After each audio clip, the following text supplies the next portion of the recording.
Welcome back. Today I'll examine the science, the history, and politics of the Department of Defense's October 2021 climate analysis. Since the 1880s, when the military assisted controlling the huge Yellowstone fire, one important mission of the military has been to protect and assist Americans from devastating fires, floods, and other extreme weather events. But President Biden has now converted the DoD into a sock puppet, propagandizing the fabricated existential threat of climate change. In October 2021, the DoD released its climate risk analysis that was mandated by President Biden's January executive order. Now, Lloyd Austin is a five-star general whose military career made him a much-worthy Secretary of Defense. But he announced, to keep the nation secure, we must tackle the existential threat of climate change, protecting against wildfires, floods, droughts, and extreme weather. But the military had already been protecting Americans from devastating weather events for over a century. Past military analyses had provided critical information to help Americans predict and prepare for wildfires and extreme weather on just short notice. Better forecasting still requires more robust investigations into all the contributing factors causing wildfires. But in contrast, to provide valuable, timely forecasts, the recent push to add climate analyses, at its very best, can only hypothesize about wildfires or extreme weather events several decades into the future. In the 1900s, Americans were honestly advised by scientists not to confuse weather with climate change. And climate analyses require at least 30 and better yet 100 years of data in order to account for natural oscillations like the Pacific Decadal Oscillation. But the media fear-mongering and politicization of climate change now claims we are experiencing climate change with each and every weather event. Clearly, Secretary of Austin has no background in climate science, whether change is natural or human-induced, and thus he has been naively reduced to Biden's mouthpiece pushing a climate crisis. Kathleen Hicks is the new Undersecretary of Defense, and her mission seems to have been to peddle to the public why a DoD climate analysis is so important. So she appeared on National Public Radio claiming that sending troops to assist in wildfires, supposedly made worse by climate change, was diverting troops from their more important missions in training, even though fighting wildfires has been one of the military's critical missions for more than a century. Hicks also lacks a science background in fire ecology and misleadingly propagandized that climate change was causing the once short fire season into a fire year. Oblivious to the military's involvement in past research, she ignored, and perhaps unintentionally, the military-sponsored publications in 1966 detailing why several regions in the United States are always subjected to year-round critical fire weather. 3 reports were produced motivated by several historical fires, such as the 1906 San Francisco fire and the 1943 Hamburg firestorm, all made worse by critical fire weather. The researchers' aim was to determine what constituted critical fire weather, so firefighting agencies could be more prepared. Those timely alerts can never be improved upon by a long-term climate analysis of future events. The study detailed the natural weather patterns that produce strong winds, low humidity, high temperatures, and low rainfall. And they detailed why several regions experience dangerous fire weather all year long. Due to the strains of resources from fighting fires in the cool 1960s, the Modular Airborne Firefighting System, or MAFS, was created in the 1970s, consisting of modules of pressurized fire retardants that are easily loaded onto aircraft. The DoD promised to further assist with aircraft, flight crews, and maintenance. And since 1975, the DoD also pledged to provide, as needed, firefighting battalions, each consisting of about 550 people. Now, the National Interagency Fire Center coordinates military assistance. And from their website, they report 2 battalions were sent this August 2021 to assist in California's second largest fire, the Dixie Fire. Similar assistance was provided in most previous years. And one of the largest forces ever sent fought the 1988 Yellowstone fire at a time when firefighting policies had switched from total suppression to a let it burn policy. The DoD then sent 6 Army and 2 Marine battalions plus 57 helicopters and MAFs. The environmental fire triangle explains why different regions experience different degrees of critical fire weather due to different vegetation, different topography that also affects winds and vegetation, and different weather conditions common to regional climates. A map of wildfire activity clearly shows that the western USA experiences the greatest amount of wildfires because it is dominated by the Pacific high-pressure system that limits the rainfall, making the west climate much drier. In contrast, the Atlantic high-pressure system pumps moisture into the eastern USA, making the east climate much wetter. The study also detailed why critical fire season was not tied to the hottest months, and here are a few examples. The middle Mississippi Valley region is prone to fires from March to November, but in some years also in winter. The Southern Plains region experiences fire weather year-round, commonly due to the Chinook winds descending from the Rocky Mountains and further drying the land. The Southwest regions are also experiencing year-round fire weather. And due to annual summer droughts, Northern and Central California experience critical fire weather from March to November, especially when the cooler weather amplifies the Diablo winds. Southern California experiences year-round fire weather with the most dangerous weather in the cooler months when the Santa Ana winds dominate.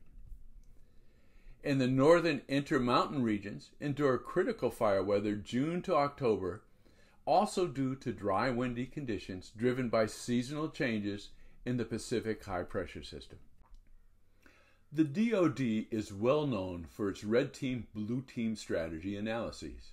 A red team is assembled to test the correctness of a given policy or plan that has been proposed by the blue team. Red teaming mirrors the scientific process where scientists must publish their hypotheses so that the scientific community and the general public can evaluate the hypothesis' correctness. Adherence to that rigorous process is why we trust science and why we should trust the proper red teaming analysis. In 2003, the DoD's Science Task Force published a report outlining how the Secretary of Defense should take steps to make red teaming more effective throughout the department. I certainly hope Secretary Austin does the same for climate analyses instead of blindly repeating climate crisis narratives. From my 40 years of studying fire ecology, blaming increasing wildfires on rising CO2 is the height of idiocy. There are far more significant factors we can readily address and alleviate. Only a red team, blue team debate would clarify such scientific differences for the public. In 2017, Steve Koonin, a former Obama Undersecretary of Energy and New York University professor, also urged a red team-style debate to test the claims of whether or not climate change is the greatest catastrophe facing the planet or just a nothing burger. Scientists who had hitched their fame and fortune to promoting catastrophic climate change hypotheses quickly denounced any such debates, claiming the science is settled. But the only science is settled is the fact that CO2 is a greenhouse gas, and greenhouse gases help keep the Earth's temperature above freezing. However, the science of how CO2 affects wildfires has never been settled. Oddly, Michael Mann, a climatologist from Penn State University, disingenuously called red team debates a bad faith effort to stack the deck against mainstream science, claiming sufficient debate has already been happening. But Mann had been perverting the scientific process for years by actively trying to prevent any debate that created doubt regarding his catastrophic global warming hypotheses. He has claimed the mantle of science personified, claiming if you disagree with his hypotheses, then you must be anti-science. He led the charge to marginalize all skeptical scientists by calling them deniers. He has threatened to boycott scientific journals for publishing skeptical scientific research and work behind the scenes to get university administrators to distance themselves from skeptical scientists. So here are some disputed issues regarding climate change and wildfires that a fully transparent public red team, blue team debate could resolve. First, what is the proper time frame to determine the contribution from climate change to wildfires? Proponents of the hypotheses that rising CO2 is causing more and worse wildfires typically restrict their published time frames starting around 1975 or 1985 to show increasing wildfire threats. Some time frames began in the 1950s. But the starting point for the trends in all these time frames begin during the period of heavy fire suppression policies that then switched to the let it burn policies in the late 1980s. But many fire ecologists argue we must examine fire history before the fire suppression policies began, reaching their greatest implementation in the 1935s, when the Forest Service began its 10 a.m. policy requiring any new fire to be extinguished by 10 a.m. the next day. By examining acres burnt between 1911 and 2017, the Oregon Department of Forestry found far more burnt acres in the first decades of the 20th century. Likewise, by examining charcoal layers in the soil and fire scars on dead and living trees, fire ecologist Thomas Swetnam found far more fires between 1700 and 1900 in the southwest region than we see now at the present. Now, the fire triangle outlines the physics controlling the frequency and extent of wildfires. How much heat is needed to dry the land or ignite the fire? Well, natural fires are started by lightning versus humans that supply the needed heat via electrical sparks, the lit match of an arson, or an escape campfire, or other such accidents. Fires require oxygen that makes up 21% of our atmosphere. But if fires consume enough oxygen, they can drop levels to just 16%, and the fire is extinguished due to suffocation. The dynamics affecting the winds must be examined because winds replenish the supply of oxygen, as well as more rapidly spreading a fire.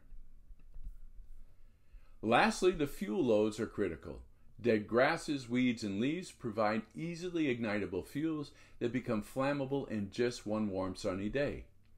The amount of ground fuels determine if enough heat can be supplied to sustain a fire and ignite larger branches and trees.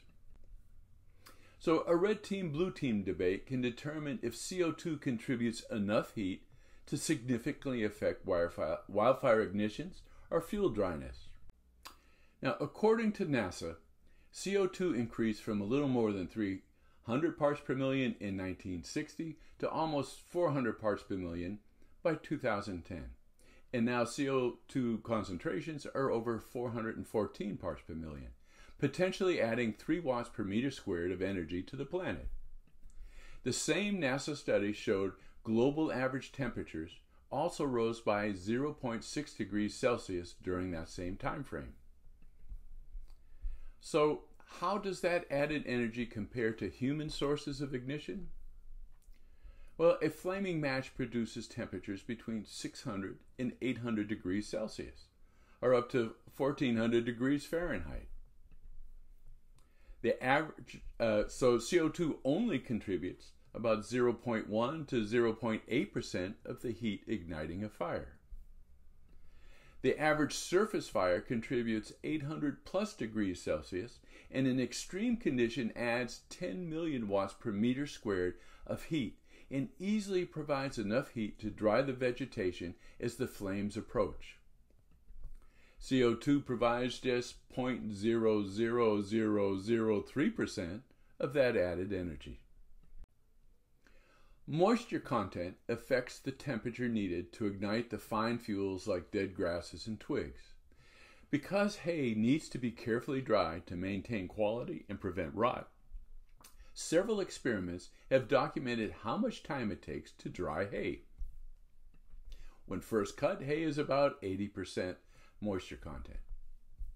Depending on how it is spread out, its moisture content is down to 60% in just 4 to 8 hours. In 2 to 3 dry days, it's down to 12% moisture content. So in sunny California, fine fuels like dead grasses, weeds, leaves, and twigs are readily dried and flammable in a day. A discarded cigarette producing temperatures at 330 degrees Celsius will easily ignite grasses and leaves if it's dried to 12% moisture. But a flaming match producing 600 to 800 degrees Celsius temperatures easily ignites grass if it contains only 60% moisture, and that is easily reached in just one sunny afternoon. So global warming, climate change, is clearly irrelevant to this daily drying. So a red team, blue team could also clarify how changing vegetation types increase wildfire ignitions and if they have added to the current extent of wildfire spread. Cheatgrass is an invasive species from Eurasia that typically dies and dries out by late May in California. Studies such as Balch in 2012 found cheatgrass burns 4 times more frequently than the native vegetation. And of the 50 largest wildfires in the USA, cheatgrass accounts for 24% of the burnt land area.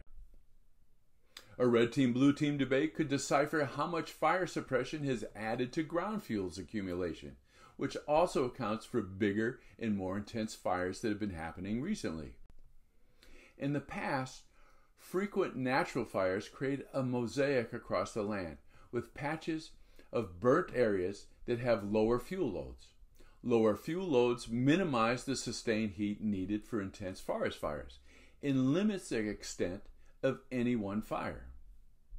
The same wisdom that applies to creating a defensible space around one's home applies to protecting our forest. A home's defensible space requires a mosaic of vegetation in open space with little ground cover that could carry a fire to the house. But as seen in the October 2017 Tubbs fire that demolished a few neighborhoods in Santa Rosa, California, because houses were so close together, once the fire reached one home, either via embers or a ground fire, each burning house produced enough radiant heat to ignite the neighboring house, but not enough to burn the well-spaced trees. The same dynamic can be seen in the campfire destruction that destroyed much of Paradise, California. Red team, blue team debates can clarify if climate change has amplified the Chinooks or Santa Ana and Diablo winds that dry the land and rapidly spread fires in the west. The winds that have spread most of the western USA's deadly fires are a type of feign winds. In California, because the land cools more quickly than the ocean, a high-pressure system develops in the high-elevation inland deserts. During the cool seasons, causing the winds to blow towards the lower pressure regions created by relatively warmer oceans. As the winds descend, due to increasing air pressure, they warm without any added energy, and the wind's relative humidity rapidly falls further, amplifying critical fire weather. The good news is, if climate change causes warmer winters, these fire-enhancing winds should be reduced. The red team, blue team could separate the effects of human ignitions versus climate change in attributions to the lengthening of the fire season, as Undersecretary Hicks suggested in her radio interviews. Studies have shown that human ignitions have started 80 to 90% of all USA fires. Along the coast of Central and Southern California, where lightning is rare, humans usually start 100% of the fires. Lightning starts most fires from June to August. The red areas show how human ignitions have created more fires outside this natural lightning fire season. More importantly, human ignitions create more fires during the winter and the spring when the Santa Ana and Diablo winds are at full strength. More frequent fires also convert landscapes from forests to shrublands and then to grasslands. 3 human-ignited fires in 12 years in Southern California's Malibu Canyon converted the landscape from shrubland, seen on the left, to grassland, now on the right. And grassland creates more easily ignited and rapidly spreading fires. Red team, blue team debates must clarify the different effects of the global average temperature trends versus the local temperature trends. The deadly campfire that destroyed Paradise, California happened during high Diablo winds, despite local maximum temperatures being lower than in the 1930s. Similarly, the 2018 Mendocino complex fire, California's 3rd largest fire ever, happened when a farmer driving a metal stake hit a rock and sparked. That spark ignited a field of dry grass despite local maximum temperatures being far lower than the 1930s. And finally, a red team, blue team debate must clarify the contributions of natural climate oscillations to recent wildfires. Based on tree ring studies of California's rainfall-sensitive blue oak trees, a natural oscillation between extreme dry and extreme wet years has been demonstrated. The blue star represents the extreme 2014 drought year. The dashed blue line indicates the level of drought that would be expected under similar weather. The thin black lines reveal that more extreme drought has happened 3 to 5 times every century for the past 700 years. Also, a similar frequency of extreme wet years is detected, as indicated by the black lines extending above the dashed red line. This alternation of extreme is due to El Niños and La Niñas and the Pacific Decadal Oscillation. And the U.S. Forest Service study of burnt area on federal lands found that phases of the Pacific Decadal Oscillation aligned with the extent of forest fires. Of special interest here is the extent of burnt land in the 1920s and the 30s was similar to recent decades, suggesting there's a natural fire cycle. The Department of Defense and its red teaming strategies exemplify the scientific process. They are in a much-needed position to truthfully examine the causes of varying wildfire frequency and wildfire extent, and to offer Americans tangible solutions such as the management of ground fuels and invasive grasses. More than ever, Americans need the truth, and red teaming is America's last hope of getting honest science that separates the climate crisis narratives of the media and politicians from the scientific truths. I urge Secretaries Austin and Hicks to resist Biden's efforts to pervert the DoD from the truth-seeking red teaming by further transforming the DoD into sock puppets that support misleading climate crises narratives. Up next, I'll examine why the Department of Defense's recent climate analysis of precipitation changes also jeopardizes our safety.